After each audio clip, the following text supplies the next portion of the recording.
तो हेलो दोस्तों, स्वागत है। हाँ, इतने लंबे समय के बाद एक लॉन्ग वीडियो, मतलब यार इतने लंबे समय तक गायब रहो, उसके बाद क्या कहते हैं, एक लॉन्ग वीडियो डाल दो 2 शॉर्ट के बाद। अरे आपको तो पता ही है, चैलेंज लेके रखा है मैंने। बीच में क्यों नहीं हो पाया था स्टार्ट समय के हिसाब से, जो मैंने पहले बता के रखा था यार, उसकी डिटेल मैं किसी और वीडियो के अंदर किसी और दिन आराम से बताऊँगा। तो मैंने क्या सोच के रखा है आगे के लिए, पहले उसकी डिटेल बता देता हूँ। जैसे कि आपने देखा अभी 2 शॉर्ट आए थे 2 एनिमे से रिलेटेड, तो मैंने सोच के रखा है कि लॉन्ग वीडियो का तो मैंने प्रॉमिस करके रखा था कि अच्छे स्टार्टर पैक बनाऊंगा। मैंने ये सोच के रखा है, देखो अगर मैं हर एक की एक लॉन्ग वीडियो बनाऊंगा तो वो वेस्ट ऑफ टाइम है, क्योंकि मुझे अलग अलग तरीके से रिकॉर्डिंग करनी पड़ेगी और वो ज़्यादा वीडियोस भी हो जाएंगे और लोग बोर भी हो जाते हैं। तो मेरा सिंपल सा प्लान है कि मैं 2 या 2 से ज़्यादा, मतलब 2 से 3 4 मैक्सिमम से ऊपर नहीं, इन एनिमेज को मिला के एक वीडियो के अंदर बताया करूँगा स्टार पैक की तरह। तो आज के तो सिर्फ 2 ही होने वाले हैं, वो है the apothecary diaries and the lake play. तो चलो वीडियो को स्टार्ट कर देते हैं। तो हम सबसे पहले अपोथेकेरी डायरीज के ऊपर बात करेंगे, लेकिन उससे पहले मैंने जो इनका ऑफिशियल ट्रेलर क्रंचीरोल के द्वारा बना के गए और अपलोड करे हुए जो यूट्यूब के ऊपर अवेलेबल है, उन्हें मिक्स करके मैंने एक प्यारा सा छोटा सा मेरी ओर के लिए ट्रेलर बना के रखा है।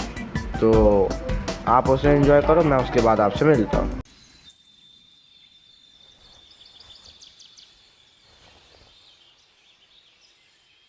これ毒です。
人士様、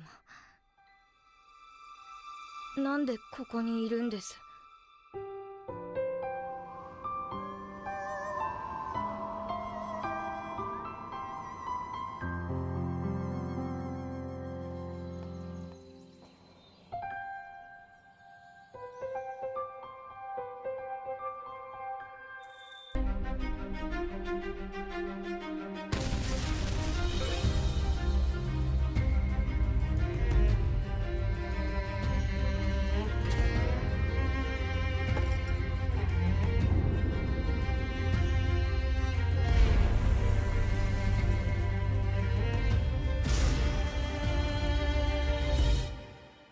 予想が正しければ、これは長い時間をかけて練られた計画のはず。तो उम्मीद है आप लोगों ने अभी तक ट्रेलर को देख लिया होगा। तो मैं आगे बात करने वाला हूँ कि आपको एनीमे क्या क्या प्रोवाइड करवाता है। हाँ, आप लोग बोलोगे क्या नया है, पिछली बार तूने जो वीडियो बनाई थी उसी के अंदर तो समझ में आ गया था, मतलब उस शॉर्ट वाली वीडियो से। नहीं करना ही, कुछ चीज़ें हैं जो डिफरेंट होती है, कुछ चीज़ें होती है जो छोटी चीज़ों में नहीं बताई सकती, थोड़ा समय लगता है उन्हें बताने में, और 51 सेकेंड उतनी जल्दी नहीं कवर कर पाते हैं। तो चलो आगे चल के मैं पहले बात करता हूँ कि इस एनीमे का मेन प्लॉट और थीम क्या है। तो ये थीम है बेस्ड चाइना के ओकिंग के रेयर पैलेस के ऊपर। ये मैंने आपको पिछले शॉर्ट वीडियो के अंदर भी बता के रखा था, नहीं देखा यार तो प्लीज़ जाके देख लो, उसके अंदर आपको 1 मिनट के अंदर काफ़ी इनको मिल जाती है। हाँ, पहले ये वीडियो छोड़ के मत जाना, देखो इसके अंदर आपको डिटेल में बताने वाला हूँ कि आखिर इस एनीमे के अंदर आपको क्या क्या देखने को मिलता है। तो ये तो भी ऊपर ऊपर की बात कि आपको ये कहाँ पे लोकेटेड है, तो ये रियर पैलेस के ऊपर लोकेटेड है। नेक्स्ट मैं आपको इसके बारे में और जानकारी देता हूँ। तो जैसे कि आपको पता है, इसकी मेन कैरेक्टर है एक लड़की जिसका नाम है माओ। इसकी पूरी स्टोरी सुनो कि ये रियर पैलेस क्या है और ये किंग का जो ये सल्तनत है कैसे काम करती है। तो देखो, किंग है हमारे, उनने क्या करा था कि अपने आप को जो बहुत मतलब आपको मुझे जान के चलो कि अभी जो प्रेजेंट किंग है उससे बहुत पहले जब उनने यहाँ पे अपना साम्राज्य बताया था, यहाँ के सबसे पहले राजा ने इस रियर पैलेस को बनवाया था। इस रियर पैलेस के अंदर क्या होता है क्या नहीं होता, ये किस लिए बनवाया गया था, ये जब आप एडी में देखोगे तब समझ में आ जाएगा। मुझे फैमिली फ्रेंडली चैनल को स्पॉइल नहीं करना है, मैं इसलिए बोल रहा हूँ यहाँ पे। अगर आपको जानना ही चाहते हो तो मैं धीरे धीरे करके बता दे रहा हूँ। यहाँ पे किंग की जितनी भी क्या कहते हैं आज जिनसे किंग ने शादी नहीं करके रखी है, लेकिन वो प्रीस्ट्रेस मान के चलो मतलब जो वो उधर रखता है। बस इतना होता है कि पॉपुलेशन बढ़ाने के लिए किंगडम की किंग के द्वारा मतलब किंग के वंशज बढ़ाने के लिए यहाँ से किंग चूज़ करता है एक को और एंड देन उससे मैरी करता है। तो यही पूरा सिस्टम होता है। इसके अंदर 3 टाइप की मिस्ट्रेस होती हैं। पहली होती है हाई रैंकिंग मिस्ट्रेस जिनके अंदर किंग का सबसे ज़्यादा इंटरेस्ट होता है। फिर नीचे आती है मिडिल रैंकिंग मिस्ट्रेस जिसके अंदर किंग का थोड़ा कम इंटरेस्ट होता है। सबसे नीचे आती है लो रैंकिंग मिस्ट्रेस जिसके पास आज तक कभी किंग एक भी बार नहीं गया। इनके अलग अलग पवेलियन होते हैं और हाई रैंकिंग मिस्ट्रेस के अलग एकदम पता ही बड़े चौड़े होते हैं और लो रैंकिंग मिस्ट्रेस को कंजस्शन करना पड़ता है। ये छोटी मोटी जगह नहीं है, बहुत बड़ी जगह है। इनर पैलेस के अंदर सिर्फ और सिर्फ ज़्यादातर लड़कियां काम करती हैं और लड़के होते हैं वो भी यूनक। पर यूनक क्या होता है आप जाके सर्च कर लेना, मैं नहीं बताने वाला, ठीक है। तो यूनक होते हैं इसके अंदर और रहने दो, मैं इसके आगे एक्सप्लेन नहीं करना चाहता, लेकिन हाँ फिर भी मैं आगे की बताते रहा। इसके अंदर एक और होता है जिसे इनर पैलेस के अंदर या आउटर पैलेस बोला जाता है। उसके अंदर सिक्योरिटी होती है, मतलब जो किंग के द्वारा रखे गए कुछ यूनिक्स होते हैं जो वहाँ पे रहते हैं, पहरेदारी करते हैं और उनका एक ही काम होता है कि इनर पैलेस की सारी सुविधाओं को देखते रहें और कोई भी हमला हो तो उससे इनर पैलेस को बचाए रखे। तो बस यही होता है, कोई भी यूनिक हुए बिना कोई भी आदमी अंदर नहीं आ सकता। और इतना तो समझ ही गए होगे यार। और लड़कियाँ तो लड़कियाँ होती हैं, ज़्यादातर यहाँ पे काम करने वाली लड़कियाँ ही होती हैं। तो हमारी मामा इसके अंदर कैसे पहुँची, तो इसका मेन प्लॉट बता दे रहा कि मामा कैसे पहुँची थी। तो बस वो एक अनाथ लड़की थी जिसे एक मेडिकल लिस्ट ने पाल के रखा था, जो काफ़ी अच्छा डॉक्टर था जिसे मेडिकल की हद से ज़्यादा नॉलेज थी क्या होता है। और वो लड़की इतनी ज़्यादा थी कि वो वैसे तो उसका ज़्यादातर एक कनेक्शन था एक कोठे से। उधर रहने वाली जितनी भी औरतें थी वो सारी उनकी इसकी दीदी लगती हैं, तो ऑफकोर्स उधर से ज़्यादा अच्छा कनेक्शन होगा। और वो हमेशा वहाँ की दादी अम्मा बोलती रहती थी उससे कि ज्वाइन कर ले, लेकिन वो मना करती रहती थी। उसे ऐसे कोई काम में कोई इंटरेस्ट नहीं है, वो लड़की सीधी सादी पढ़ाकू लड़की है। चलो आगे की भी इनको मैं आपको बता ही देता हूँ। आगे जो तो इधर से वो बस अपने आप को इन्हीं सारी चीज़ों से बचाने के लिए अपने ऊपर मेकअप लगा के रखती थी जिससे वो बदसूरत दिखे। ये बहुत आगे चल के रिवील होता है और वो कैसा मेकअप है वो तो आप एनीमे के अंदर ही देख लेना, ठीक है। तो ये था मेन कॉन्सेप्ट। लेकिन एक दिन क्या होता है, हो सकता है वो मेकअप थोड़ा सा हल्का हो गया होगा, इसी वजह से कुछ चोर चक के उसे देख के इनर पैलेस के अंदर बेच देते हैं। वैसे तो वो नौकरानी बन के काम करती है क्योंकि किसी को पता ना चले कि वो ज़्यादा पढ़ी लिखी है, लेकिन जल्दी ये तुरंत बाहर आ जाता है कि वो हद से ज़्यादा पढ़ी लिखी है एंड उसकी पदवी ऊपर कर दी जाती है। हाँ मतलब वो चोरों को और रुपया मिलने लगा। वैसे तो वो इसलिए ऐसा नहीं करना चाहती थी, वो ये दिखाना चाहती थी कि वो कम पढ़ी लिखी है जिससे उन चोरों को कम पैसा मिले जिसने उसे बेचा है। लेकिन अब सीन पलट जाता है, ठीक है। मैं इतना तो बता दे रहा, फर्स्ट एपिसोड की मेन कहानी यही है टोटल।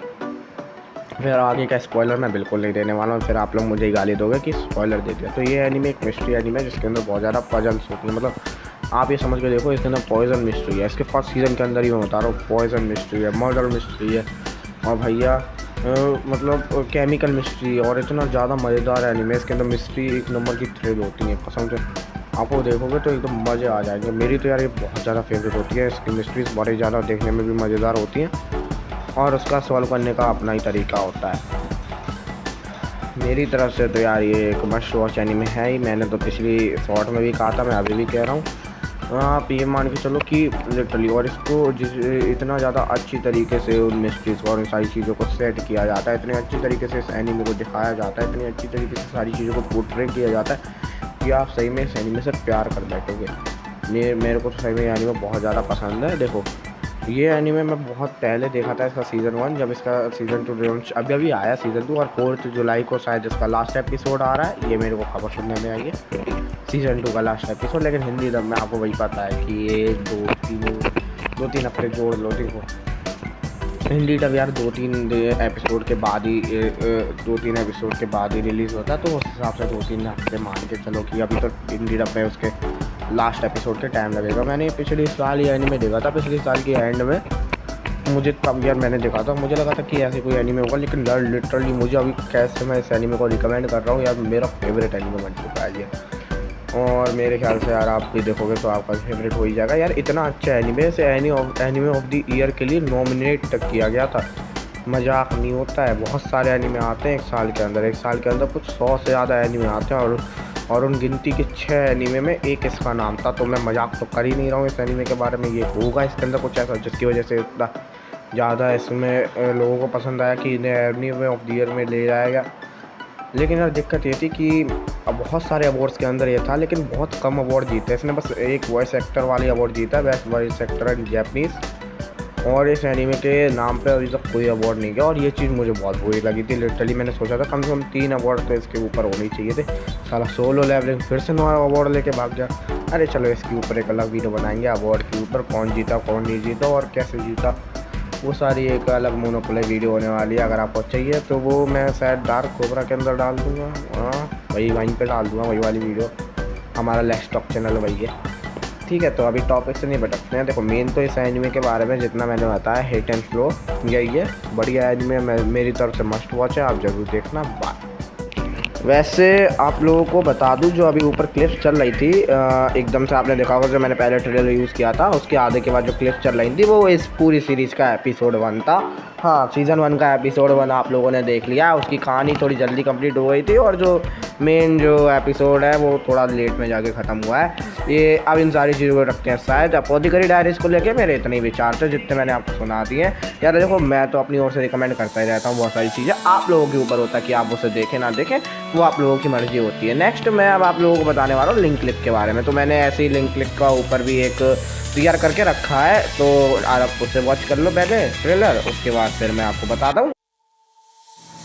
ना कसम यार, या कॉपीराइट आ गया। चलो यार कॉपीराइट को आना ही था लिटरली, लेकिन यार देखो कॉपीराइट क्लेम आया मुझे इससे अपोथिकरी डायरीज़ की क्लिप यूज़ करने पे, वो भी एक सेगमेंट पे ही आया और किसी पे नहीं आया। तो दूसरी ओर मैं देखूं तो इनने कॉपीराइट स्ट्राइक मारी थी मुझे, मैंने वीडियो डिलीट करनी पड़ी। मैं मतलब ये सोचो कल रात को मैंने वीडियो 9:20 में मुश्किल से कंप्लीट करके डाली थी, अब मैं सुबह 12 पे सोता हूँ और मुझे एक काम फिर से करना पड़ रहा है।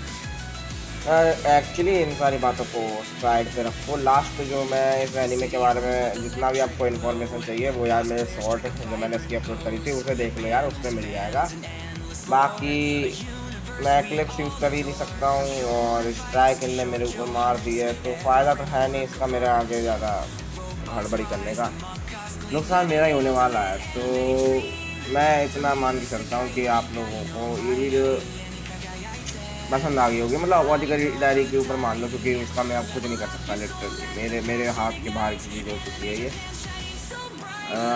That's it. लिंक क्लिक के बारे में आपको शॉर्ट के अंदर पता चल जाएगा, आप उसे देख लेना। अब मैं मेरी भी गलती नहीं लिटरली यार, मैंने तो कल अच्छे से रिकॉर्ड करके पूरा ट्रेलर डाला था, मेन कैरेक्टर की पावर और सब कुछ शॉर्ट के अंदर एक्सप्लेन है। Thanks for watching.